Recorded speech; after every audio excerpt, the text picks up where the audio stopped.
Hello guys, welcome back. तो हम अपना लास्ट लेक्चर में एक्सरसाइज 3.1 करवाया था, तो आज कंटिन्यू करते हैं उसका। सो आज पढ़ेगा इंटरसेक्टिंग लाइन, पैरेलल लाइंस और कोइंसिडेंट लाइन का बारे में। तो शुरुआत करते हैं इंटरसेक्टिंग लाइन से।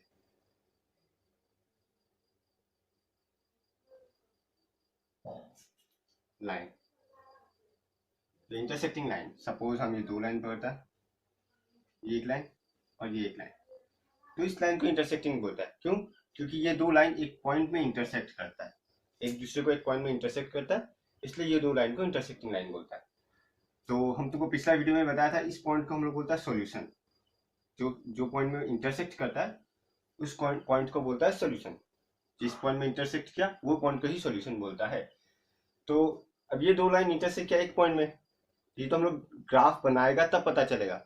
और विदाउट लुकिंग ग्राफ हम लोग कैसे बताएगा कि इसका यूनिक सॉल्यूशन है या नहीं। यूनिक मीन्स एक सॉल्यूशन है या नहीं। तो सपोज दो इक्वेशन पकड़ लेता है, a1x plus b1y equal to c1। अच्छा ओके, हाँ equal to c1 and a2x plus b2y equal to c2। ये दो इक्वेशन है। तो ऑब्वियसली ये दो का लाइन बनेगा ग्राफिकली। और ग्राफिकली बनाने से हम लोग को पता चल जाएगा कि दोनों एक पॉइंट में इंटरसेक्ट करता है या नहीं। पर बिना ग्राफ ड्रॉ करे, बिना सॉल्यूशन निकाले हम लोग कैसे पता चलेगा कि इसका एक ही सॉल्यूशन है या नहीं। तो इसका एक कंडीशन है कि a1 by a2 not equal to b1 by b2। अगर कोई भी दो इक्वेशन अगर ये कंडीशन सेटिस्फाई करता है तो हम लोग बोलता है the equation has unique solution. Unique solution और बोलता है एंड इज कंसिस्टेंट।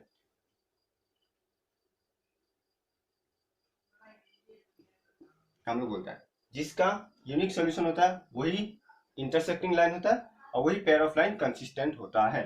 तो ये हो गया कंसिस्टेंट और यूनिक सॉल्यूशन का condition, b1 by two not equal to b1 by b2। तुमको मैं एक एग्जांपल देता है।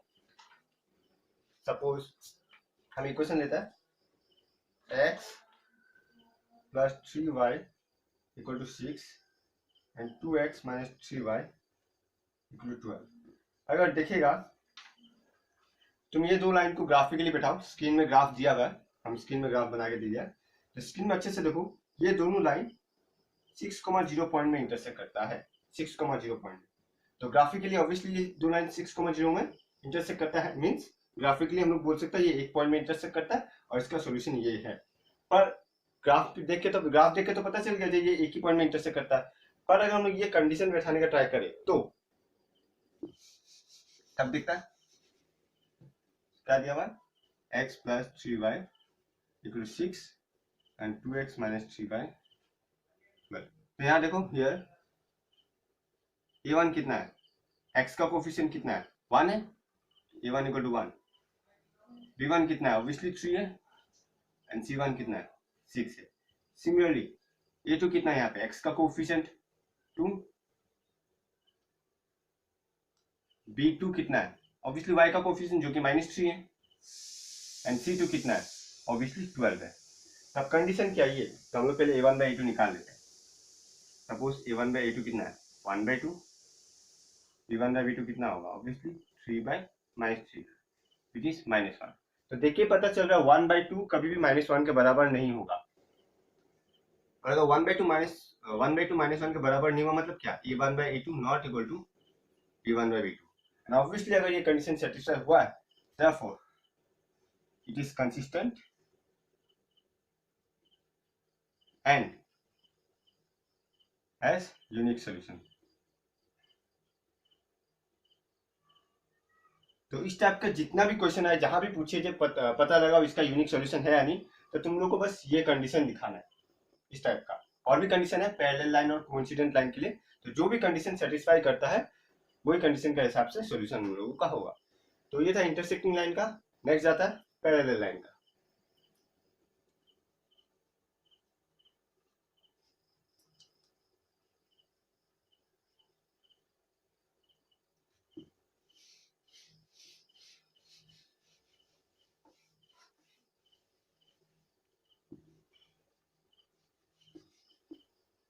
तो पैरेलल लाइन कैसा होता है, ऑब्वियसली ऐसा होता है, ये पैरेलल लाइन है, और ऑब्वियसली पैरेलल लाइन कभी भी एक दूसरे को इंटरसेक्ट नहीं करता, मतलब ये दोनों लाइन कभी भी एक दूसरे को टच नहीं करेगा, और अगर कभी टच नहीं किया मतलब वो कॉमन पॉइंट हम लोग को मिलेगा नहीं, और कॉमन पॉइंट नहीं मिला मतलब क्या, नो सोल्यूशन।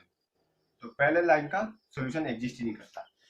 तो अब ये देख के कैसे पता चलेगा ये लाइन पैरेलल है या नहीं, बस ये कंडीशन यहाँ पे, अगर a1/a2 equal to b1/b2 not equal to c1/c2 हुआ तो हम लोग बोलते हैं ये लाइन पैरेलल है, and the equation has no solution and is inconsistent, तो हम लोग बोलते हैं इनकंसिस्टेंट। फॉर एग्जांपल, अच्छा पैरेलल फॉर एग्जांपल ले लेते हैं, suppose 2x plus 4y equal to 12 and x plus 2y equal to 4। तो ये दो लाइन का भी तुम देख सकते हैं जब ग्राफ स्क्रीन में दिया हुआ है, तो ये दो लाइन भी पैरेलल है, तुम ग्राफ में देखेगा अच्छे से तो दोनों लाइन पैरेलल बनाया हुआ है, और ये दोनों लाइन कभी भी इंटरसेक्ट नहीं करता है, हेंस इसका कोई सोल्यूशन नहीं है। पर इसको हम कंडीशन से कैसे सेटिस्फाई करवाएगा, तो आओ देखता है। इक्वेशन क्या दिया हुआ है, 2x plus 4y equal to 12 and x plus 2y equal to 4। So here a1 equal to 2, b1 equal to 4 and c1 equal to 12, a2 equal to 1, b2 equal to 2 and c2 equal to 4 दिया हुआ है। तब निकालता है a1/2 कितना होगा, 2/1 which is 2, b1/b2 which is 4/2 which is 2 and c1/c2 क्या होगा, ऑब्वियसली 12/4 which is 3। तो यहाँ देख के पता चल रहा है कि a1/a2 equal to b1/b2 not equal to c1/c2 हो रहा है। ये दो तो इक्वल हो रहा है पर ये इसके साथ इक्वल नहीं हो रहा है, तो हम लोग बोल सकता है कि a1/a2 इक्वल टू b1/b2 है but not equal to c1/c2। Therefore the solution has the equation has no solution and it is inconsistent because ये कंडीशन सेटिस्फाई करती है। तो ये हो गया पैरेलल लाइन का। अब बच्चा आखिरी,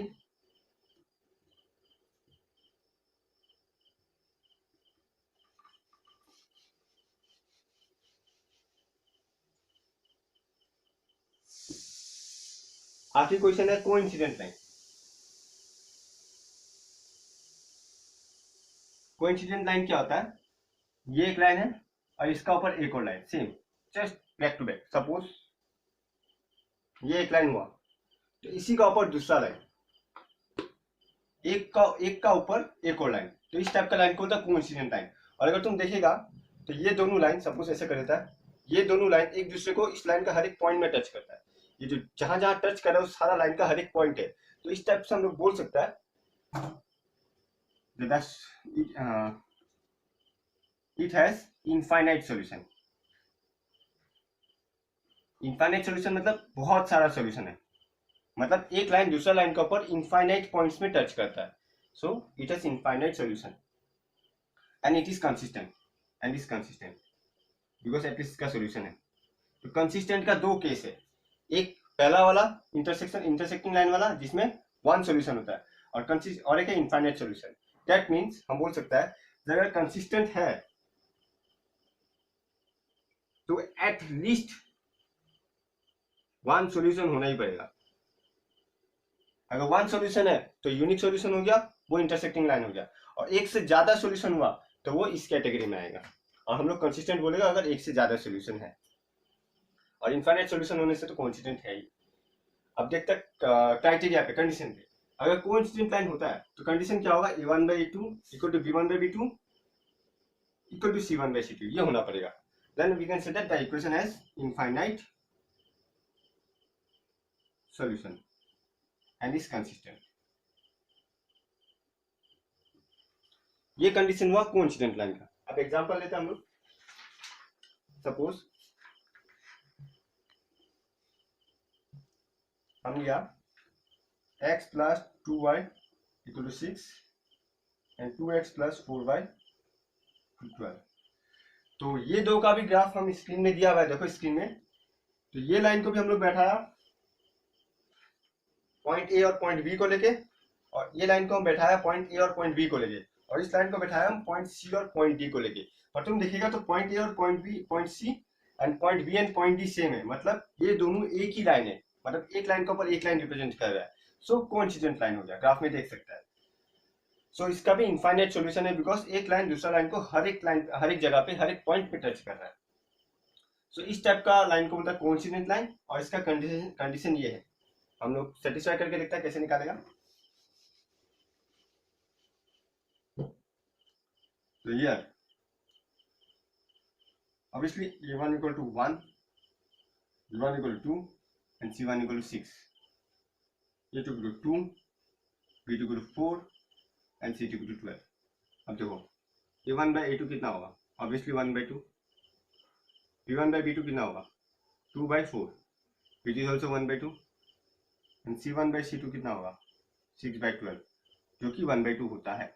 तो देखो तीनों इक्वल आया, a1 by a2, b1 by b2 and c1 by c2।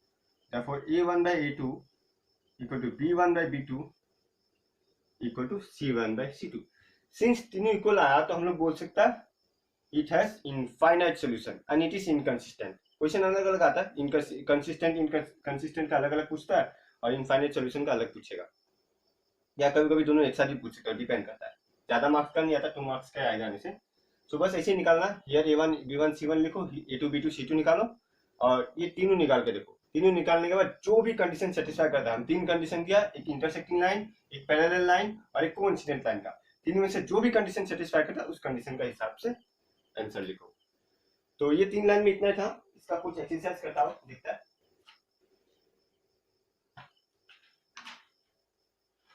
Exercise 3.2 same है, पूरा एक्सरसाइज नहीं करवाएगा, जो हमको लगता है करवाना चाहिए करवाएगा, बाकी तुम लोग घर पे खुद ट्राई करना। तो एक्सरसाइज 3.2 पहला क्वेश्चन। तो क्वेश्चन दिया हुआ 10 student of class 10 took part in mathematics quiz. If the number of girls is 4 more than the number of boys, find the number of boys and girls who took part in the quiz। ये question हम screen में दिया हुआ है, screen में देख लो। तो question में बोला है टोटल 10 स्टूडेंट मैथमेटिक्स क्विज में पार्ट करता है, और हम लोग को निकालना number of boys and number of girls. Suppose let number of boys equal to x and number of girls equal to y, हम इतना पकड़ लेता है। तो ऑब्वियसली अब एक मैथमेटिक्स क्विज में टोटल 10 स्टूडेंट पार्ट लेता है, तो ये 10 स्टूडेंट में बॉयज भी होगा गर्ल्स भी होगा। और क्वेश्चन में क्या बोला है, हम लोग क्या पकड़े, नंबर ऑफ बॉयज x है and number of girls y है। तो ऑब्वियसली बॉयज प्लस गर्ल्स कितना होगा total student, that means according to question x plus y equal to 10। ये हो गया हम लोग का पहला इक्वेशन। क्वेश्चन में बोल दीजिए टोटल स्टूडेंट 10। सेकेंड कंडीशन क्या दिया हुआ है, if the number of girls is, number of girls क्या था y, इज मतलब equal 4 more than the number of boys, boys से 4 बड़ा है, माने 4 ज्यादा है। तो बॉयज कितना है x plus 4, that means 4 more यानी addition then the number of boys. तो इससे निकल जाएगा -x plus y equal to 4। तो हम लोग को मिलता है एक ये कंडीशन इक्वेशन, दूसरा मिलता है ये इक्वेशन। अब क्वेश्चन बोला सॉल्व ग्राफिकली, तो ग्राफिकली निकालने दिया तो निकालता है, हम इक्वेशन को साइड में लिख देता है x plus Y equal to 10 and -x plus Y 4।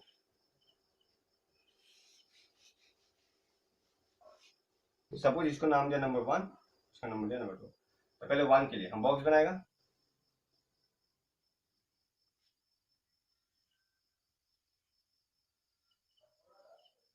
तो x y a b पहले पॉइंट।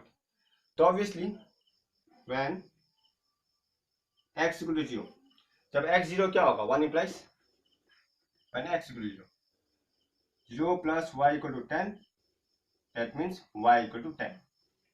क्लियर है, जब x इक्वल टू 0 होगा तो 0 plus y equal to 10, that means y equal to 10।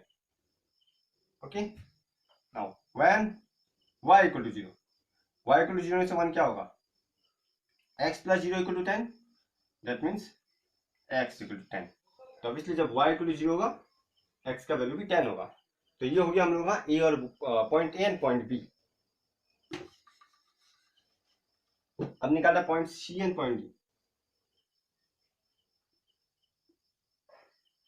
X Y C D.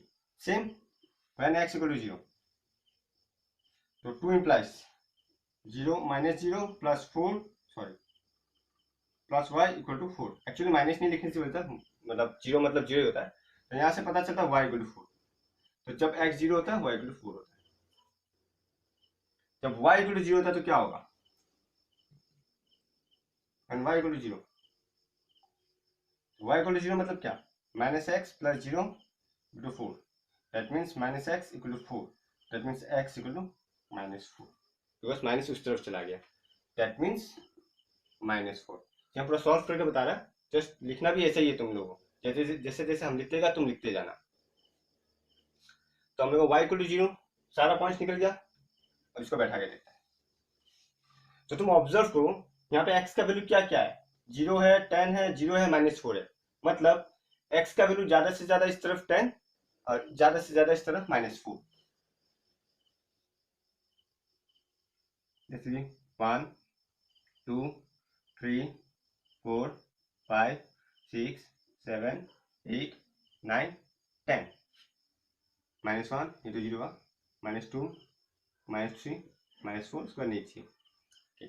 Similarly y का value अगर देखिएगा तुम 10 10 0 4 0, मतलब यहाँ पे एक भी नेगेटिव वैल्यू नहीं है, तो हम लोग नीचे ना भी बनाए तो चलेगा, क्योंकि हम लोग नीचे चाहिए नहीं, जस्ट एक लिख के रख दो माइनस 1, फिर 1 2 3 4 5 6 7 8 9 10, ये जो y x x dash y dash. अब हम लोग बनाता है लाइन। तो पहला पॉइंट क्या है, a 0,10, ऑब्वियसली 0,10, तो ये हम लोग का हो गया point A. And point B क्या 10,0, मतलब पहले x का वैल्यू 10 फिर 0 मतलब क्या कहीं है नहीं, तो ये पॉइंट बी। तो ऑब्वियसली हम लोग इस लाइन को जोड़ देगा, तो ये हम लोग आ गया इक्वेशन 1 वाला लाइन, दैट मीन्स ये हो गया हम लोग इक्वेशन 1 का लाइन।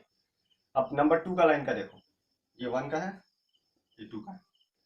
तो पहला पॉइंट है 0,4, 0,4, तो ये हम लोग का पॉइंट हो गया सी 0,4, 10 0,10 10,0, और दूसरा पॉइंट है देखो पॉइंट डी -4,0, मतलब पहले -4 फिर 0, पर 0 तो यहीं पे हो जाएगा, तो ये पॉइंट हो गया हम लोग का डी -4,0।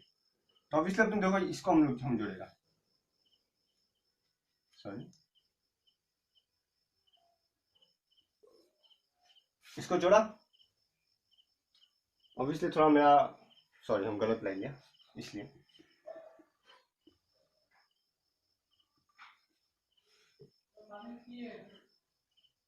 ये 2 ये 3 पॉइंट ये था, ये पॉइंट हम लोग का सी 0,4। तब देखो तुम अगर ऑब्जर्व करेगा, ऑब्वियसली मेरा अप टू द मेजरमेंट नहीं हुआ इसलिए मेरा डायरेक्टली नहीं निकलेगा, पर इसका आंसर है -3,7। तुम अगर ग्राफिकली बना के देखिएगा, तुम अपना पेपर में बना के देखना, इसका आंसर निकलेगा इस तरफ से 3, इस तरफ से सॉरी इस तरफ से 7, और ये होगा 3, तो हम लोग इस ये पॉइंट होता है 3,7। सो हम लोग का सॉल्यूशन है x equal to 3 y equal to 7, therefore number of boys equal to 3, number of girls equal to 7। बहुत सिंपल था, कुछ डाउट है इसमें तो हमको तुम लोग कमेंट बॉक्स में बोल सकता है, या गूगल क्लासरूम भी ज्वाइन करके वहां पे बोल सकता है, हम अपना गूगल क्लासरूम का लिंक डिस्क्रिप्शन में दिया हुआ है। तो सिमिलरली नंबर 2 सेम है, तुम लोग ट्राई करना, नहीं सके तो हमको बोलना, D2 सेम है, कुछ नहीं है, 2 इक्वेशन निकालना है, ऐसा पॉइंट निकालना है और ग्राफ में प्लॉट करना है, बस सिंपल सा है। सो नेक्स्ट हम लोग जाता है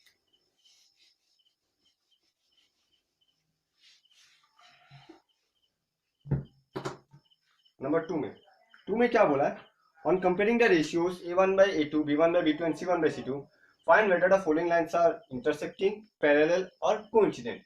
तो अभी अभी हम पैरेलल, इंटरसेक्टिंग और कोइंसिडेंट का कंडीशन तुम लोगों को बताया है। तो नंबर 1, नंबर 2 का number 1, 5x minus 4y plus 8 equal to 0 and 7x plus 6y minus 9 equal to 0. तो यहाँ पे तुम अगर ऑब्जर्व करेगा हम नॉर्मली इक्वेशन में रहता है a1x plus b1y equal to c1, पर यहाँ इक्वल टू 0 है, मतलब क्या, a1x plus b1y minus c1 equal to 0, चीज ये दिया हुआ है। तो ऑब्वियसली जब इस तरह से दे दे तो जो c1 है वो नेगेटिव हो गया, तो जब इस तरफ है यहाँ पे जो भी c1 रहेगा उसका उल्टा वैल्यू लेना। सपोज तुम बोल सकता है, तुम इसको ऐसे भी लिख सकता है 5 minus 4y equal to minus 8, ultimately जाके इस तरफ माइनस 8 ही हो गई और ये बन जाएगा 7x plus 6y equal to 9। तो यहाँ से पता चलता है a1 equal to 5, b1 equal to minus 4 and c1 equal to minus 8।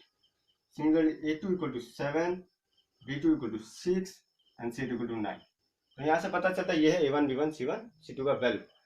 तो तुम ऑब्जर्व कर सकता है, ये लिखने का एक्चुअली जरूरत है नहीं, तुम यहीं से ऑब्जर्व करके बता सकेगा। सिंस ये इस तरफ आ गया तो जो भी c1 c2 होगा इसका अपोजिट साइन होगा, अगर प्लस 8 है तो माइनस 8 होगा, माइनस 9 है तो प्लस 9 होगा। ये उतना लिखने का जरूरत है नहीं। और कुछ बुक में ऐसे भी लेकर रखा a1x plus b1y plus c1 equal to 0 equation पकड़ के रखा।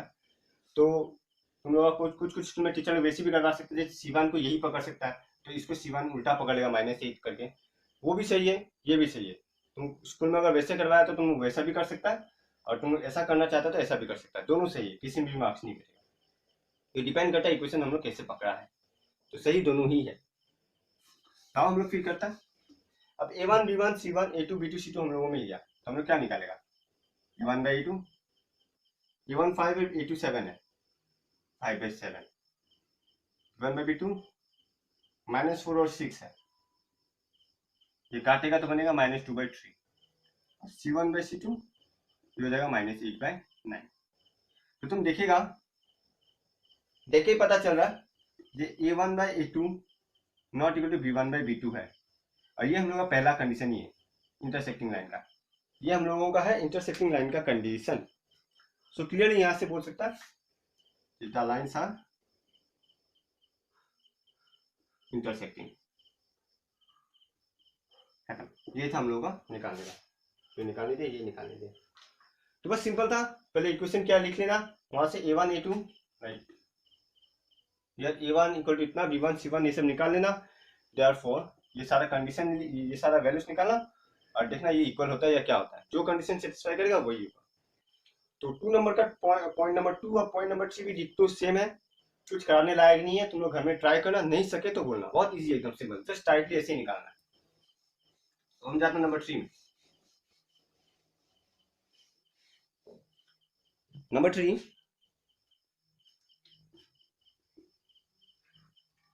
सेम क्वेश्चन है, on comparing the ratios find out whether the following pair of linear equations are consistent और inconsistent. Number 1 3x plus 2y equal to 5, 2x minus 3y equal to 7। अब हम तुमको consistent का दो बताया था, अगर इंटरसेक्टिंग लाइन हो, इंटरसेक्टिंग हो या फिर कोइंसिडेंट हो, ये दो होने से ही कंसिस्टेंट होता है। तो जब भी तुम्हारा इक्वेशन दिया हुआ इन दोनों में से किसी एक का भी कंडीशन सेटिस्फाई करता है तो हम लोग बोलेगा कंसिस्टेंट, और अगर पैरेलल लाइन का, और अगर पैरेलल का सेटिस्फाई करता है तो हम लोग बोलेगा इनकंसिस्टेंट। तो देख लेता here a1 equal to 3, b1 equal to 2 and c1 equal to 5, a2 equal to 2, b2 equal to minus 3 and c2 equal to 7। तो क्लियरली पता चला a1 बाई a2 कितना है 3 बाई 2, b1 बाई b2 कितना है 2 by minus 3 and c1 by c2 कितना है 5 by 7। But therefore not but b1 by a2 क्या है, not equal to b1 by b2 है। यहाँ देखिए पता चलो 3 बाई 2 और 2 बाई माइनस 3 दोनों नॉट इक्वल है, तो since a1 by 2 not equal to b1 by b2, तो हम क्लियरली बोल सकता है कि the lines are, therefore the lines are consistent. खत्म। तो यही हम लोग का आंसर है। कुछ इक्वेशन आएगा जहाँ पे ये कंडीशन भी सेटिस्फाई कर सकता है a1 by a2 equal to v1/v2 equal to c1/c2, और ये भी सेटिस्फाई करता तो भी हम लोग बोल सकते हैं लाइन से कंसिस्टेंट। क्यों? क्योंकि ये कोइंसिडेंट लाइन का कंडीशन है और कोइंसिडेंट लाइन भी कंसिस्टेंट होता है। तो ये भी सही है। तुम कुछ भी करो, मतलब जो इक्वेशन दिया उस हिसाब से निकलेगा। तो तुम लोग ट्राई करना। हम एक काम करते हैं, नंबर 5 भी करके दिखा देता, 3 नंबर का 5 ट्राई कर देता। तुम 2, 3, 4 खुद से ट्राई करना। 4/3x plus 2y equal to 8 and 2x plus 3y equal to 12. So clearly here e1 equal to 4/3, b1 equal to 2 and c1 equal to 8, a2 equal to 2, b2 equal to 3 and c2 equal to 12. Therefore e1/a2 कितना होता है देखो, 4/3 divided by 2, which is 4/3 into 2, that means 4/2 to the 4, that means 2/3. Similarly b1/b2 देखो तो ये भी 2/3 है, and c1/c2 देखेगा 8/12, तो 4 2 8, 4 3 12, which is 2/3. That means therefore e1/a2 equal to b1/b2 equal to c1/c2. इसमें हो रहा है a1/a2 equal to b1/b2 equal to c1/c2. Hence the lines are consistent. और अगर पैरेलल का कंडीशन सेटिस्फाई करता है तो हम लोग बोलेगा द लाइन्स आर इनकंसिस्टेंट। तो नंबर 3 में भी इतना ही था। तो नंबर 3 में अगर कोई डाउट है तो तुम लोग हमको पूछ सकता है कमेंट बॉक्स में। कुछ नहीं समझ में आया या वीडियो में कुछ प्रॉब्लम लगा कि यहाँ गलत समझाया, कुछ भी हो तुम लोग बोल सकता है। Which of the following pairs of lines are consistent or inconsistent? Number 4 में पूछा which of the following are inconsistent or inconsistent? If consistent, obtain the solution graphically. तो ये भी इजी है। नंबर 1 4 का बता दें, x plus y equal to 5 and 2x plus 2y equal to 10. Clearly here e1 equal to 1, b1 equal to 1, c1 equal to 5. a2 a1 x का coefficient है तो 1 हुआ, b1 y का कोफिशिएंट है तो 1 हुआ, c1 5 कांस्टेंट है तो 5 हुआ। सिमिलरली यहाँ पे a2 क्या है 2, b2 क्या है 2 and c2 क्या है 10.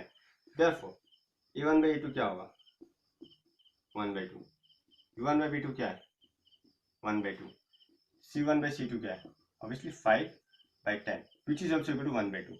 So therefore b1/a2 equal to b1/b2 equal to c1/c2. Therefore the lines are consistent. और कंसिस्टेंट है तो ऑब्वियसली इसका सॉल्यूशन होगा। ऑब्वियसली देख के पता चल रहा है कोइंसिडेंट लाइन है तो एक ही लाइन होगा, इनफाइनाइट सॉल्यूशन होगा, और इसका जो भी ग्राफ बनेगा एक ही लाइन बनेगा और एक लाइन का ऊपर दूसरा लाइन होगा, तो वैसे कुछ लाइन बनेगा। तो ग्राफ हम तुम्हारा ऊपर छोड़ देता है, तुम लोग ट्राई करना। नहीं सकता तो तुम लोग हमको पूछ सकता है। अगर तुम लोग सकता है तो तुम लोग फोटो क्लिक करके हमको गूगल क्लासरूम में शो कर सकता है, हम वहाँ चेक कर देगा सही है या गलत, या फिर तुम लोग पर्सनली भी हमको भेज सकते हो व्हाट्सएप में। ओके, सो नेक्स्ट क्वेश्चन जाता है।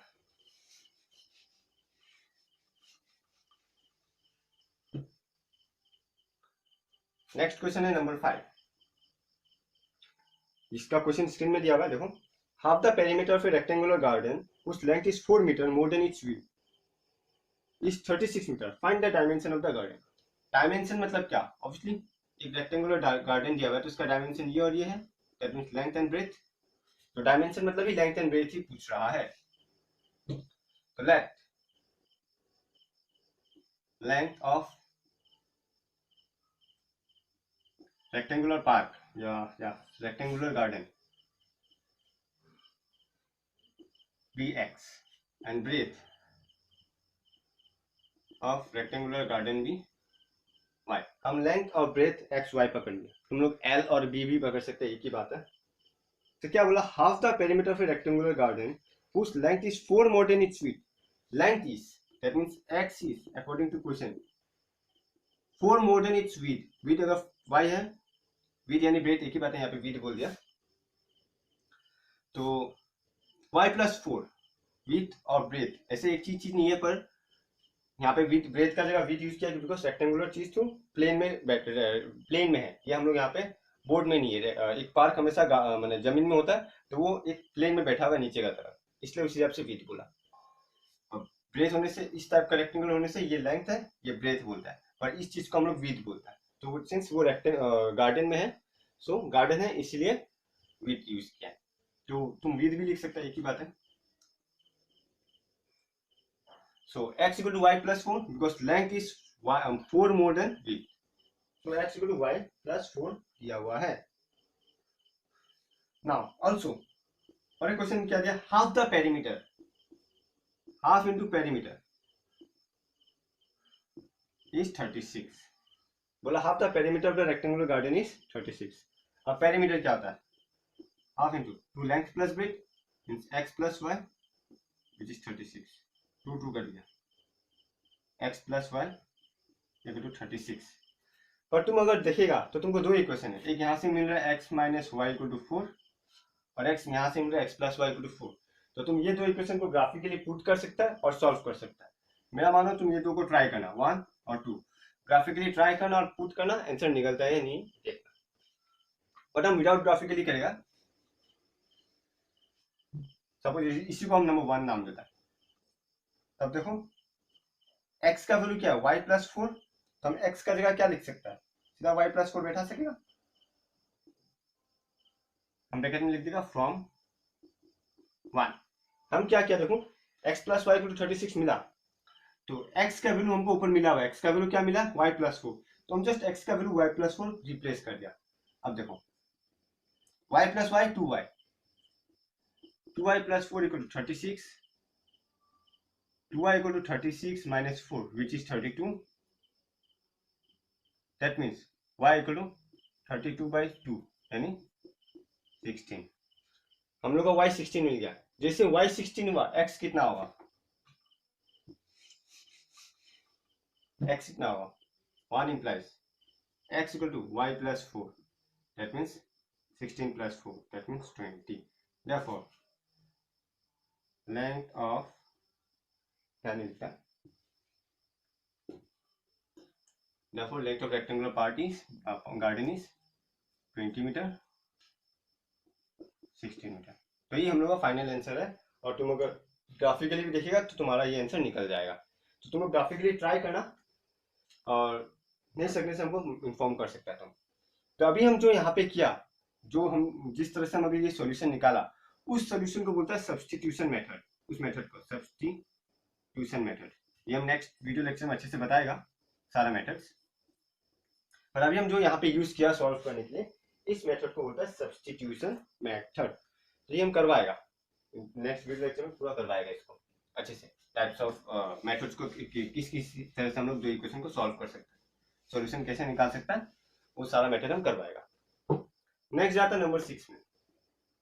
नंबर 6 में कुछ खास है नहीं, दिया हुआ given the linear equation 2x plus 3y equal to 8, तुम स्क्रीन में देख सकता है, equal to 0। Right another line equation in two variables such that the geometrical representation is so form this number 1 2 3 दिया हुआ है। तो इक्वेशन क्या दिया हुआ है, 2x plus 3y minus 8 equal to 0। तो पहला हम लोग ऐसा बनाना चाहिए इंटरसेक्टिंग लाइन हो। सपोज हम 4x लेते हैं पहला, तो ऑब्वियसली इंटरसेक्टिंग लाइन होने के लिए क्या होता है, a1/a2 यानी 2/4, ये हो गया a1/a2 विच इज 1/2। तो 1/2 रेशियो नहीं आना चाहिए। दैट मीन्स यहाँ पे हम 6y नहीं ले सकता। क्यों, अगर 6y लेगा तो b1/b2 क्या बन जाएगा, अच्छा 6y ले सकता, 6y नहीं लेगा, हाँ b1/b2 क्या बन जाएगा 3/6 विच इज 1/2। दैट मीन्स ये दो इक्वल हो जाएगा, और ये दो इक्वल हो गया मतलब क्या, ये इंटरसेक्टिंग लाइन नहीं होगा। और हम लोग का पहला कंडीशन क्या, इंटरसेक्टिंग लाइन मतलब ये दो इक्वल नहीं होना चाहिए। तो हम यहाँ पे ऐसा कुछ लेगा जो इक्वल ना हो। अगर हम 3y भी ले लेता है, सिर्फ 3y, तो ये क्या होगा 3/3 विच इज 1। दैट मीन्स यहाँ पे a1/2 not equal to b1/b2 हो रहा है, बाकी ये सेम रखो कोई फर्क नहीं पड़ता। तो ये वो लाइन है, ये दोनों हुआ इंटरसेक्टिंग लाइन। क्यों, क्योंकि इसमें a1/2 not equal to b1/b2 हो रहा है, उस हिसाब से लेना बस। सिमिलरली तुम अगर देखेगा नंबर 2 है पैरेलल, तो पैरेलल में देखेगा ना, तो a1/2 और b1/b2 इक्वल हो सकता है, पर c1/c2 नहीं। मतलब हम इसको लिख सकता है 4x प्लस 6y फिर जब ये 4 और 6 लेगा तो a1/a2 इक्वल टू b1/b2 होगा, वो भी थोड़ा देर पहले बताया। और c1/c2 नहीं होना चाहिए, तो हम c1/c2 को क्या करेगा, 4 ले लेगा इक्वल टू 0। अब तो तुम अगर देखेगा तो यहाँ पे c1/c2 है 8/4 विच इज 2, तो कभी इक्वल नहीं होगा।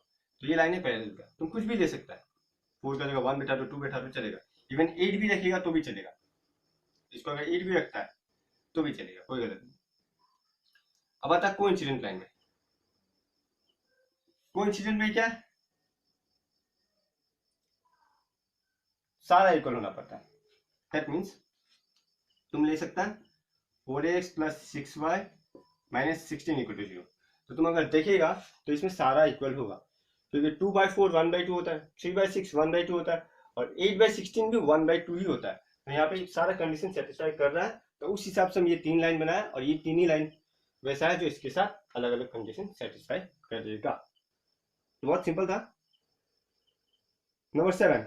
Draw the graph of the equation x minus y plus 1 equal to 0 and 3x plus 2y minus 12 equal to 0 and determine the coordinates of the vertices of the triangle formed by this line and the x-axis and set the triangular region. ठीक है, ये हम करके बताते हैं। तो दो line क्या बोला, दो इक्वेशन दिया हुआ है, x minus y plus 1 equal to 0 and 3x plus 2y minus 12 equal to 0।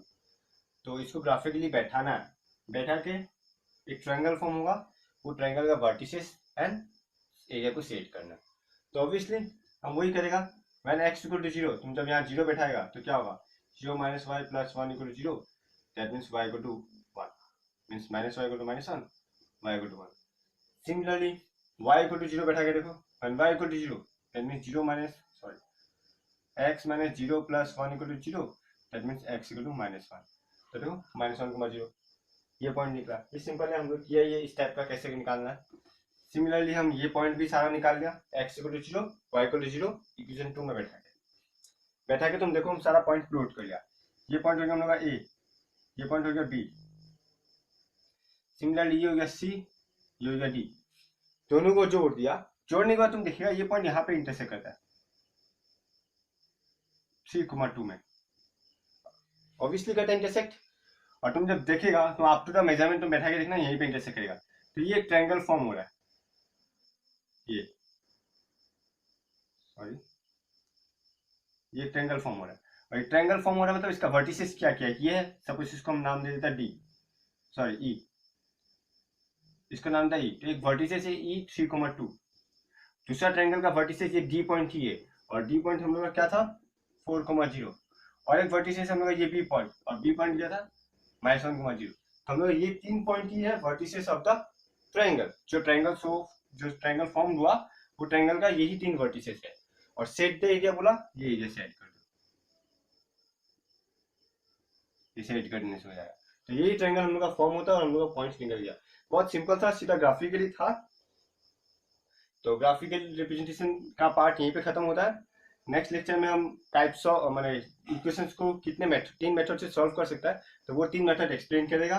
तुम लोगों का कुछ भी डाउट है तुम लोग हमको कमेंट बॉक्स में पूछ सकता है, और हमें गूगल क्लासरूम क्रिएट किया, तुम लोग वो ज्वाइन कर सकता है। हम गूगल क्लासरूम का कोड डिस्क्रिप्शन में दिया हुआ है। Thank you.